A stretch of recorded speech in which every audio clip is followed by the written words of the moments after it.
marché de la berline premium, c'est un petit peu comme la conquête de l'espace. C'est à celui qui proposera les technologies les plus pointues. Et on pensait jusqu'ici avoir atteint des sommets avec les nouvelles BMW série 7 et Mercedes classe S. Mais que nenni! La quatrième et dernière génération d'A8 va les faire littéralement passer pour des ringardes. Pourquoi? Parce que c'est la première voiture de série au monde à offrir un système de conduite autonome de niveau 3, un système de suspension révolutionnaire, indépendant et électromécanique, et enfin un système d'intelligence artificielle.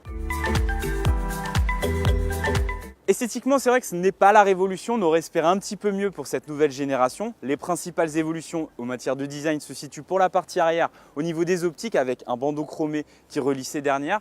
Pour la partie avant, une énième calandre single frame retravaillée. C'est vrai que l'ensemble n'est pas très glamour, mais qu'importe puisque le public ciblé, je vous le rappelle, sont des PDG, voire même des chefs d'État et que le design prend une part mineure. Ce qu'il faudra retenir, c'est qu'il y a toujours deux offres au catalogue, un châssis court, un châssis long.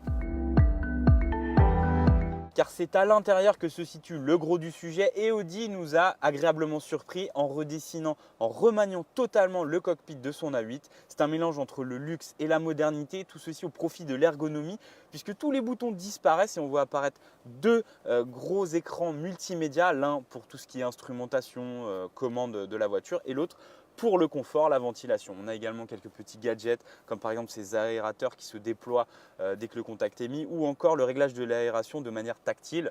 Ça, c'est gadget, mais ça fait toujours plaisir. Aux places arrière, car c'est là on aime chouchouter sa clientèle, Audi a mis le paquet. Alors on a des sièges qui sont confortables mais quand même un cran en dessous de sa concurrente la classe S, mais on dispose de toute la technologie nécessaire comme par exemple un accès Wi-Fi, la télévision, un chargeur à induction, voilà. Et on a craqué sur cette petite tablette indépendante, on l'a déjà vu chez la concurrence, qui permet de configurer à loisir tout ce que vous voulez, hein, la ventile, le massage et tout. Vous avez également disponible, bon, pas sur cette version, un massage des pieds s'il vous plaît. Et là, on est au niveau des standings revendiqués en matière de confort.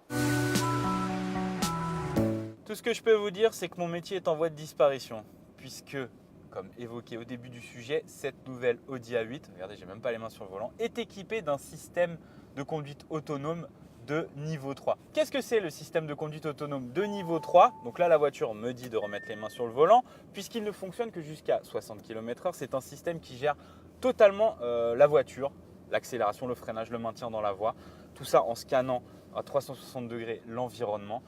Alors, ce n'est pas autorisé en France, mais ça risque d'évoluer à l'avenir. Mais la voiture a le potentiel et c'est la première de série dans ce cas-là. La technologie est bel et bien présente, tout comme le système d'amortissement dont je vous parlais également au début, qui est tout simplement bluffant. C'est-à-dire que les ingénieurs de chez Audi ont changé le réseau électrique de la voiture. Pourquoi, vous allez me dire? Pour offrir plus de puissance, plus de réactivité aux suspensions qui sont électromécaniques. Donc c'est-à-dire que la voiture compense absolument tous les mouvements qu'il peut y avoir d'habitude, c'est-à-dire la plongée au freinage, le roulis en courbe, et ceci de façon indépendante sur chaque essieu. Elle peut aussi anticiper, lire la route, c'est-à-dire que la caméra surveille la route, voit s'il y a un nid de poule, s'il y a un virage, si le revêtement est dégradé, elle assouplit les suspensions pour offrir l'effet tapis volant, c'est-à-dire que dans n'importe quelle situation, le conducteur n'est pas ballotté et le confort est préservé. Et l'assiette du véhicule est constante. Du coup, on a un confort qui est juste exceptionnel pour la catégorie. C'est quand même encore plus performant qu'une suspension pneumatique classique. Terminons enfin par le côté dynamique, le côté conduite de cette voiture, puisque sincèrement, avec toute la batterie de technologie, la conduite maintenant passe un petit peu en retrait.